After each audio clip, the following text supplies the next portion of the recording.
welcome back to Lergle Stories. My name's Logan, and I'm glad you're here. So last time we finished Anthony Ant. Today we're going to be starting with Naughty Mr. Macaw, and this is written by Shirley Askew. This is book 1, and we're only going to be reading book 1. We might get book 2 and 3 eventually, but we'll see how it goes. So this is a very interesting book. It has 6 chapters, so we'll be splitting up the book into different videos. At the very end of the book, there's some activities and songs that you can learn and sing and even play if you play an instrument. And there's also some pictures to colour in. So if you would like to join in with those sort of things, then you can go and head to Austin Macauley Publishers' website and buy this book, and you can do all the activities at the end. Lots of fun. So, speaking of Austin Macauley Publishers, big thank you to them for sending us this book to read. I'm looking forward to reading it. I love macaws. They're excellent. So colourful and so funny. Remember to subscribe to Lergle Stories if you haven't already, so you can catch up with all the videos that are out every Monday, Wednesday and Friday, most of the time. So let's get started with chapter 1. Mr. Macaw, you are so naughty. I'm going to take you to the zoo if you don't behave. Mr. Macaw recognised how cross Auntie Venezuela was and hopped back to his perch. He hung his head in shame and pretended to clean his feathers. The object of Auntie Venezuela's anger lay on the floor.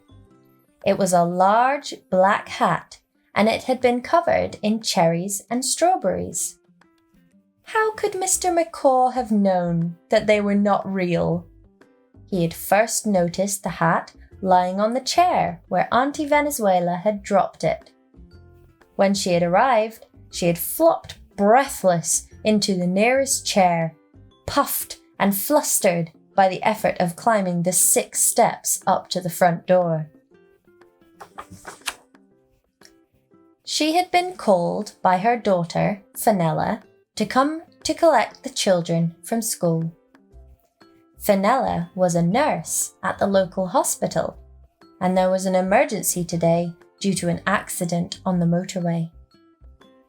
So Auntie Venezuela had to come and collect the children from school. Though she was Fenella's mum and the children's gran, everyone called her Auntie Venezuela, partly because the children loved saying her name, and partly because that was where she came from. It was the children's dad, Tom, who had first brought Mr. Macaw into the family.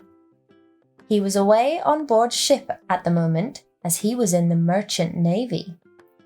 But he thought Mr. Macaw would be good company for the family while he was away. No, no, no, Fenella shouted at Tom when she first saw him standing there with Mr. Macaw in his cage. No, no, no, Mr. Macaw repeated, and everyone laughed, and Mum wasn't cross with Dad anymore, and Mr. Macaw stayed. He'll be good company for you all while I'm away, and he seems very well behaved. It was a good job Dad sailed away the next day to somewhere in the Mediterranean before Mr. Macaw got up to any of his tricks. He managed to escape that. Auntie Venezuela huffed and puffed as she picked up her hat from the floor where Mr. Macaw had dropped it and disregarded the nibbled cherries. If I hadn't to go out and collect the children from school, you would be in real trouble, Mr. Macaw. You just wait till Fenella gets home. You'll see. She squashed her hat on her head.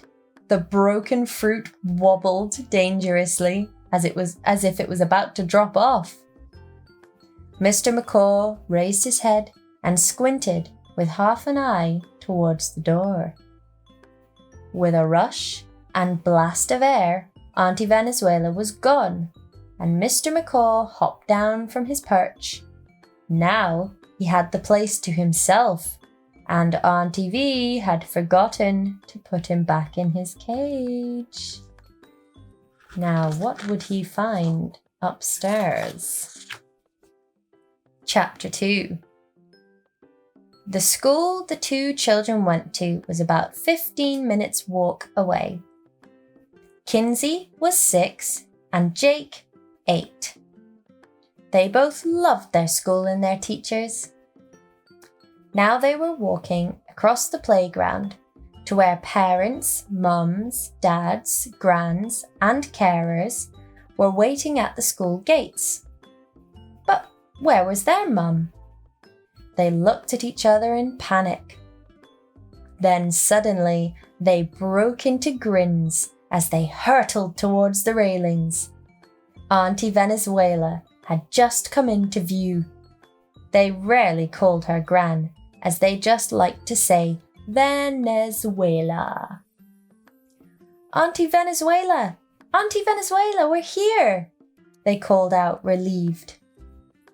Once out of the gates, they grabbed a hand each and set off. Auntie V was huffing and puffing along the pavement. Suddenly, Jake stopped dead, and everyone almost fell in a heap. Auntie Venezuela, what has happened to your hat? You may well ask, Kinsey Carter. That naughty Mr. Macaw chewed my cherries and strawberries. The children giggled behind their hands.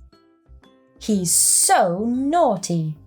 I don't know how your mother puts up with him.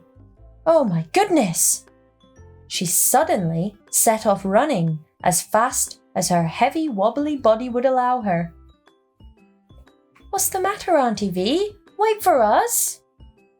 The children were amazed to see Auntie V actually running and were too surprised to ask any more questions. Come on, hurry up!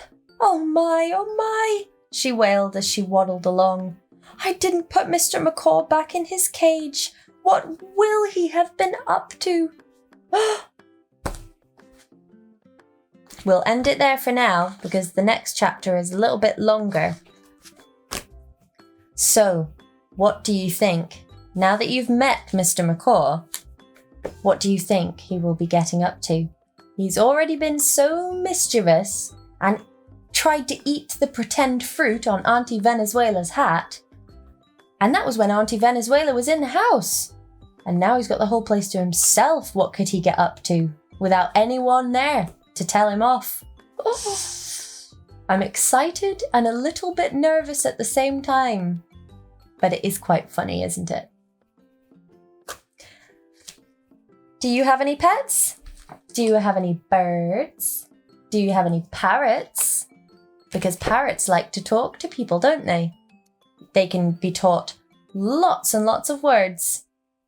Have you ever met any? If you don't have one as a pet, try and teach it some words. It can be really funny. I'll see you next time. Bye.